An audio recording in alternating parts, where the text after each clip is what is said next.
su arranque, el proceso electoral 2021 está marcado por la contingencia sanitaria. Las sesiones del INE se realizan vía remota, lo mismo que los del Tribunal Electoral para evitar contagios por el COVID-19. Las campañas, el proselitismo, la capacitación de funcionarios de casilla e inclusive lo veremos como tema de debate o parte de la oferta electoral de los partidos y los candidatos.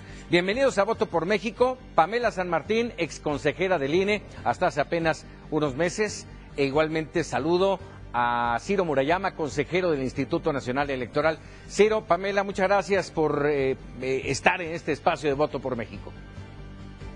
Paco, es un gusto estar contigo y estar con Ciro. Muchísimas gracias. Vamos a platicar de todas estas dudas y retos que va a enfrentar el llamado árbitro electoral. Una charla rica. Pueden hacer, se los pido por favor, Pamela y Ciro, pueden hacer uso de la palabra cuando ustedes lo consideren. Solo voy a dar la primera palabra y a partir de allí absolutamente libres de cuestionar, interrumpir y bueno, participar cuantas veces sea necesario. Vámonos porque déjeme decirle, en este entorno, el tema de la pandemia ha venido a trastocar muchas formas de entendernos en el país, en el mundo por supuesto, pero en México específicamente. Compleja siempre ha sido la organización de una elección, pero si además le agregamos este contexto, el de la pandemia, como ya lo venimos padecemos desde hace un año y va para más, ¿qué representa en la logística y cómo va a incidir en el proceso electoral? Inicio contigo, Pamela. Paco, yo creo que sin duda alguna el tema de la pandemia tiene un efecto logístico indudable. Se tienen que tomar medidas específicas para garantizar que las elecciones no se conviertan en un elemento adicional de contagio. Creo que hay un conjunto de experiencias a nivel internacional, experiencias que incluso se tienen ya en México a partir de la organización de las elecciones de Hidalgo y de Coahuila, que dan bastantes elementos a la autoridad para poder atender esta cuestión. Pero los impactos de la pandemia en el proceso electoral me parece que no son meramente logísticos, sino que tienen un efecto, uno, en la forma en la que se realizarán las campañas electorales, en el derecho de las ciudadanas y los ciudadanos a estar informados del desarrollo de las campañas electorales, que ahora tendrán que buscar mecanismos, digamos, en principio digitales o que no impliquen una aglomeración de las personas, pero esto también trae aparejada una obligación por parte de la autoridad de establecer nuevos mecanismos para poder fiscalizar esta nueva forma de hacer campañas, es decir, para poder garantizar que se cumplan con las reglas de financiamiento, con las reglas de ingreso y destino de los gastos, para poder ver que haya condiciones de competencia entre los distintos competidores y no se diga un elemento adicional que tiene que ver con el reto que significará el cuidado de la equidad de la competencia, también en relación con la intervención o posible intervención de servidores públicos. Empecemos nada más por la vacunación. Por la vacunación, sin duda, sin duda. ¿Cuál es tu punto de vista, Ciro? Bueno, yo creo que la pandemia pues ha trastocado la vida cotidiana de todas las sociedades en todas partes del mundo y pues las elecciones no ocurren en una burbuja.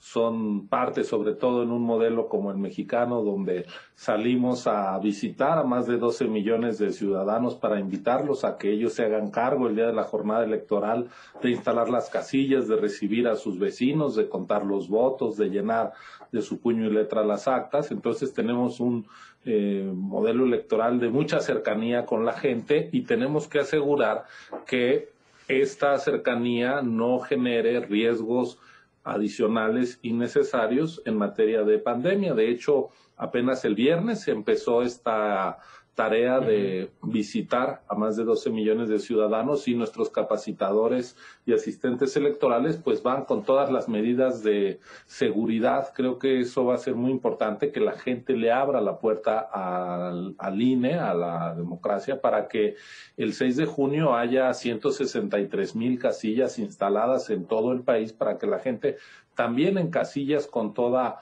seguridad, sana distancia, pueda votar de manera tranquila. Es decir, tenemos el reto de no permitir que la democracia vaya a ser una víctima más de la pandemia, que se puedan conjugar los derechos a la salud, pero también los derechos políticos. Y, por supuesto, hay que estar muy atentos, como bien señalaba Pamela, a que no haya usos inadecuados electoreros de la vacunación y en general de la pandemia. Yo celebro que apenas ayer se haya rectificado por parte del gobierno federal y hayan dejado de tomarle fotografía a la credencial para votar de la gente.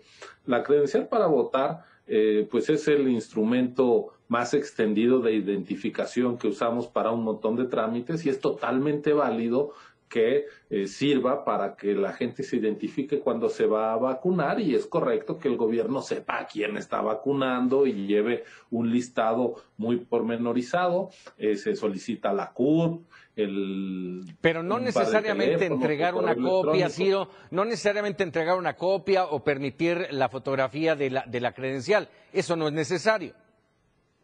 Totalmente innecesario. La credencial tiene, por ejemplo, la clave del lector, la sección electoral. ¿Eso para qué le sirve a quien está vacunando? De absolutamente nada. Y también se le tomaba, en algunos casos, la foto al ciudadano recién vacunado, es decir, que ya es un biométrico, es un dato pues reservado por la ley. Entonces, a mí me parece que solo se estaba sembrando dudas y desconfianza de manera innecesaria con este procedimiento que, insisto, qué bueno que ya dieron marcha atrás. El INE recibió una queja, en estos momentos pues están haciendo las indagatorias correspondientes, está en los módulos viendo si ya se ha dejado de estar exigiendo la foto de la credencial, si no se está incluso coaccionando a la gente en el sentido de que o me das la credencial y le saco foto, no vas a recibir la llamada para la segunda dosis. Pues son prácticas de todo incorrectas que esperamos se corrijan y que la verdad no debían ni haber iniciado, ¿no?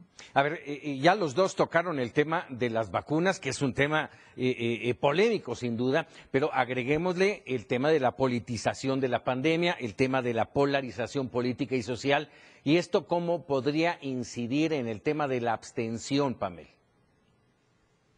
Sin duda estamos en un contexto social, político en este momento en México de una polarización absoluta, en el que el diálogo y la discusión son el elemento más ausente. Lo que hay es descalificación de todo lo que hace el de enfrente, por todas las partes de la ecuación. No hay un solo actor que no esté entrando en este juego de polarización, y esto puede llevar a que algunas ciudadanas y ciudadanos deciden acudir a votar para afianzar una posición absolutamente radical, pero también puede alejar a muchas ciudadanas y ciudadanos de las urnas al no tener propuestas, al no tener proyectos que se pongan sobre la mesa y que se puedan discutir y que podamos, entendernos desde nuestras coincidencias, pero también desde nuestras diferencias. Eso es parte de nuestra democracia.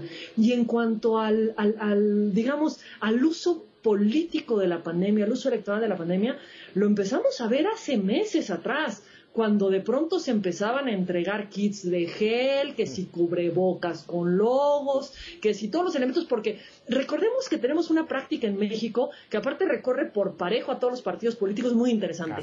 Apenas se acercan las elecciones, resulta que nuestros servidores públicos son de un dadivosos, son de un interesados en la población a la que no le prestan atención el resto del tiempo en el que son servidores públicos, pero tan pronto se acercan elecciones, ahí resulta que empieza a haber como estos elementos para tratar de, yo no sé si comprar, coaccionar, incidir, pero es indebido el que se busque lograr el apoyo de las ciudadanas o de los ciudadanos a través de esa vía. Creo que la pandemia es algo que ha generado una cantidad de dolor impresionante en las familias de este país.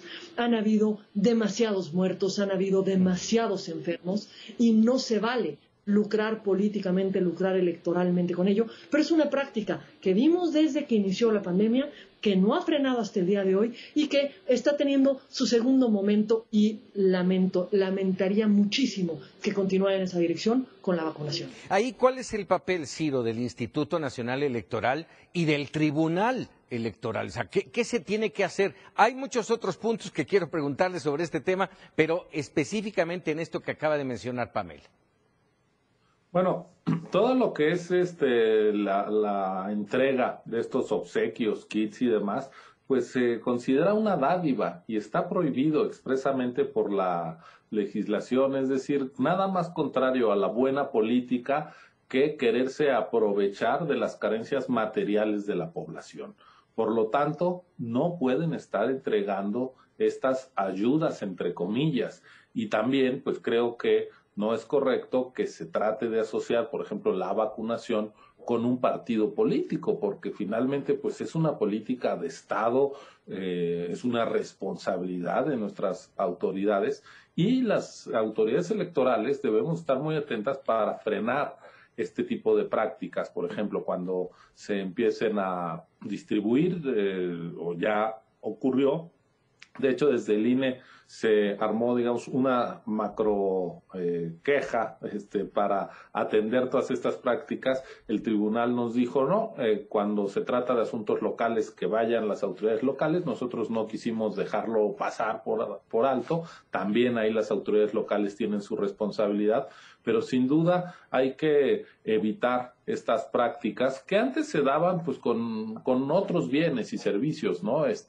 Ya sea repartiendo cemento, despensas, pues todo eso es incorrecto, es ilegal, y no deberíamos de estarlo viendo en los meses y semanas por venir. Uh-huh. Yo creo que la participación pues va a depender mucho de la centralidad que la gente le dé a su voto, y afortunadamente se trata de una elección concurrente con 32 elecciones locales. Uh-huh. No solo es la Cámara de Diputados, hay 15 gubernaturas en juego, hay las alcaldías de 30 y presidencias municipales de 30 entidades, que es pues el gobierno más inmediato, más cercano a la gente. Yo espero que eso pueda motivar la participación, y de hecho un dato alentador es que en Coahuila y en Hidalgo, donde hubo elecciones el 18 de octubre del año pasado, la participación no bajó respecto a elecciones equivalentes. Es decir, la gente, a pesar de la pandemia, salió a votar, y un dato también muy importante es que la jornada electoral no generó un alza ni en los contagios ni en los fallecimientos en los días y semanas posteriores. Es decir, que los protocolos de seguridad, sana distancia, desinfectar todos los materiales que se utilizaban, decirle a la gente que lleve su propio marcador para votar y no tome el que han usado otros ciudadanos, pues sirvió, y esa experiencia pues nos da elementos para pensar pues que puede en junio también desarrollarse adecuadamente la jornada electoral, claro, extremando pues las precauciones. Así es. Hace un momento mencionaba yo el Tribunal Electoral y tenía yo varias preguntas. Ciro, me dirijo principalmente a ti y ahora se lo preguntaría a Pamela, pero a medianoche de este miércoles el Tribunal Electoral, antes de dar la nota, déjame decirte, a mí me levantó de nueva cuenta esa duda de la confrontación que aparentemente existe desde hace 2 o 3 años entre el tribunal y el instituto. Anoche revoca el acuerdo del Instituto Nacional Electoral que impedía al presidente hablar de temas electorales en sus conferencias matutinas. ¿Cómo ver esta situación? ¿Cómo afecta al proceso? Bueno, yo creo que daña el principio de neutralidad al que están obligados todos los gobernantes, los servidores públicos. Ellos no deben de tratar de incidir en las preferencias electorales de la gente, ya sea para favorecer a alguien o para dañar a otra de las opciones políticas.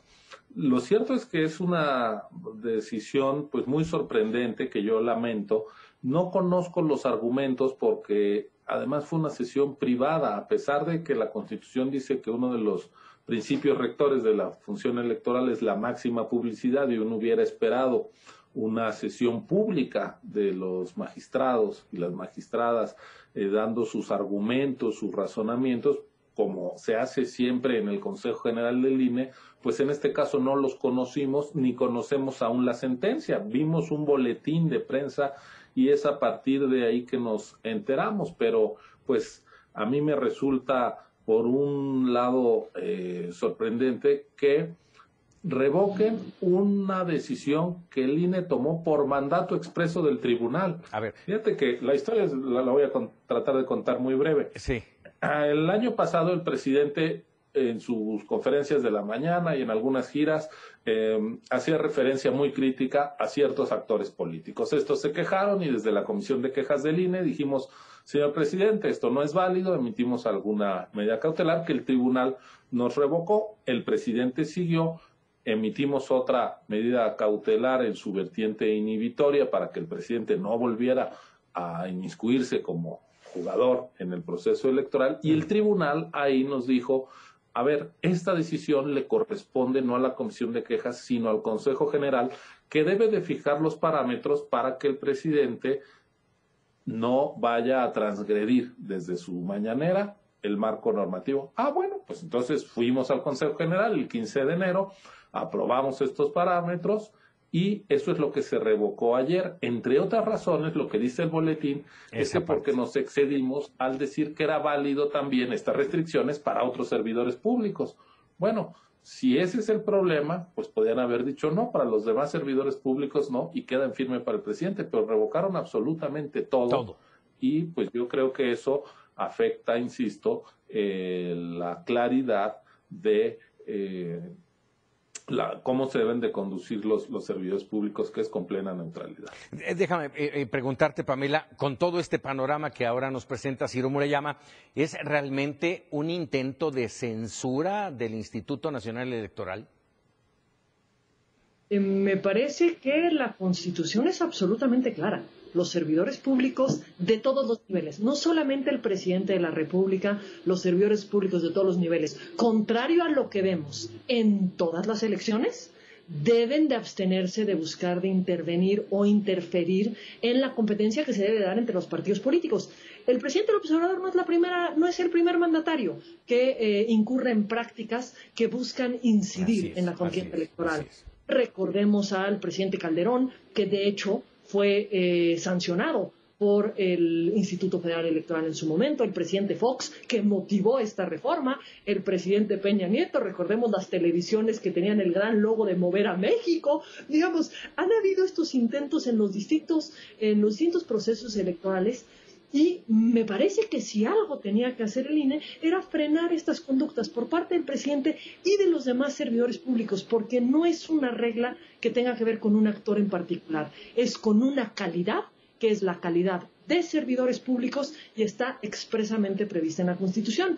Y yo solo añadiría una cuestión en relación a lo que dice Ciro, por lo que tiene que ver con lo que hizo el tribunal. Pues esta práctica de sesionar en la opacidad es una práctica del tribunal cada vez que resuelve una medida cautelar. Es decir, cada vez que el tribunal decide si se suspende o no se suspende una propaganda, un discurso, una manifestación, es decir, cuando se decide sobre el ejercicio de derechos y libertades, el tribunal sesiona en privado. ¿Y qué es lo que sabemos? Su boletín de prensa y, en su caso, eventualmente, la sentencia. Pero ¿cuáles fueron las razones? ¿Cuáles fueron los elementos que se tomaron en cuenta? ¿Cuál fue la discusión? Esa no la conocemos nunca. Se da en la más absoluta opacidad, y creo que esto ya llegó el momento que esto se exija, que no puede pasar así. La discusión sobre los límites que se tendrían que imponer en su caso al presidente de la República o a cualquier otro servidor público llevaban en la discusión pública semanas. Y ahora lo que sabemos es un boletín que nos dice muy poco, porque además tiene otro pequeño detalle el boletín. Nos dice que el tribunal no dijo que el presidente sí puede hablar sobre esos temas. Dijo que el INE no podía emitir unas medidas cautelares para frenar que hablara sobre esos temas. Es decir, no podía haber una medida preventiva para cuidar el proceso electoral, sino que se tenía que agotar el procedimiento para que una vez agotadas las investigaciones, el tribunal en el fondo resuelva si sí puede o no puede y en qué términos. Dicho de otra forma, lo que hizo el tribunal fue patear el balón. Y creo que cuando estamos en medio de un proceso electoral, creo que cuando esta discusión ha acaparado el debate público desde hace meses, lo mínimo que podríamos esperar del tribunal es claridad. Y claridad sobre un tema que voy a lamentar mucho lo que voy a decir, sobre un tema que tiene que ver con se cumple o no se cumple la Constitución, pero que lo diga con claridad. Si la decisión del tribunal es no se cumple la Constitución, lo lamentaré muchísimo, pero al menos hay certeza respecto de las reglas que van a regir en un proceso electoral. Pero cuando lo que se hace es patear el balón y patear el balón y patear el balón, lo que terminamos es teniendo actores que participan de una forma que pues, es contraria a la Constitución, pero que no tienen un freno o que no tienen un límite, porque pues, no hay todavía una postura por parte de la autoridad jurisdiccional. A ver, de esto que está mencionando Pamela, esta opacidad del tribunal abre ventanas de polémica y de duda, Ciro, en torno a la legitimidad, a la transparencia del tribunal y lo voy a decir claro, a que esté secuestrado por el gobierno. Bueno, yo creo que eso es algo que los propios magistrados deberían de responder, pero a mí me parece que en efecto esta práctica de no sesionar de manera pública pues no contribuye a la certeza y a la credibilidad, a la comprensión de las decisiones del propio tribunal. A mí me parece esta sentencia en particular contradictoria con lo que el propio tribunal nos había dicho. Ellos dicen en el boletín que eran lícitos todos los actos previos del presidente. Bueno, entonces si eran lícitos, ¿para qué nos mandaron a hacer estos lineamientos? Pero además, un acto en lo individual puede ser lícito, pero ya encadenado puede no resultar. Por ejemplo, en 2015, recordarán que fue muy polémica, bueno, Pamela y yo lo vivimos de cerca en el INE, la actuación del Partido Verde, que desplegó una campaña de anuncios en la televisión, en Cine Minutos, que cada uno de esos actos en lo individual pues había sido lícito, pero el propio tribunal dijo, esto es una campaña adelantada a las campañas electorales para posicionar indebidamente al partido y eso dio lugar a que se emitieran medidas cautelares, se sancionara entonces al Partido Verde. Entonces no es cierto en la propia lógica del tribunal que un acto lícito en lo individual no pueda después ya en su conjunto, en su encadenamiento, resultar ilícito. A mí me parece que el tribunal no está queriendo asumir su rol como última instancia en materia electoral para hacer valer la Constitución también al presidente de la República. Rápidamente, ya se nos termina el tiempo, pero quiero ir con ustedes con una sección que le voy a llamar de bote pronto. De bote pronto. Y bueno, aquí lo que voy a hacer es hacerles un par de preguntas a cada uno y la única respuesta es un sí o un no. ¿Están de acuerdo? De acuerdo. Adelante, vámonos. A ver, lo primero de ellos y me parece sumamente importante. ¿Qué pasaría si el 6 de junio estamos en semáforo rojo en buena parte del país? ¿Se cancela o se posponen? Pamela. Me parece que es algo que la autoridad tendría que tomar en cuenta para preparar, para que no se tuvieran que cancelar ni posponer, a menos que fuera indispensable para poder garantizar los derechos en su conjunto. Pero esto es algo que por suerte tenemos tiempo para prever. Ciro. La verdad es que no tendría mucho sentido posponer la elección porque por los propios plazos de fiscalización y de calificación de las elecciones tendríamos un espacio de 3 semanas, que no es mucho en términos de pandemia, para lograr tener instalado el Congreso el 1 de septiembre. Entonces, el plan B para el INE es el plan A reforzado con medidas de seguridad contra la pandemia, porque de que tiene que estar instalada la Cámara no puede haber un vacío en la representación popular en nuestro país. El 1 de septiembre tiene que estar la Cámara y por lo tanto la idea es hacer las elecciones el 6 de junio con todas las medidas necesarias. De bote pronto, ¿sí o no? De acuerdo con todo lo que platicamos esta tarde aquí en Voto por México, ¿está en riesgo la democracia en este proceso? ¿Sí o no, Pamela? No se tiene que cuidar para poder garantizar. La democracia no es algo estático, es algo que tenemos que cuidar todos los días. Ciro.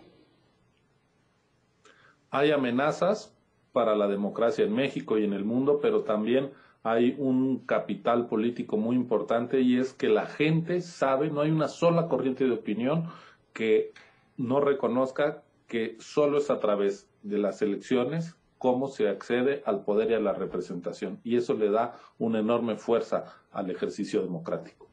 Pamela San Martín, Ciro Murayama, les agradezco enorme esta primera, seguramente de muchas otras participaciones aquí en Voto por México en Mega Noticias. Y es un gusto siempre estar con ustedes. Muchísimas gracias. Gracias a ti, gracias Pablo. a ustedes. Chao, muchísimas gracias. Pamela, qué gusto verte.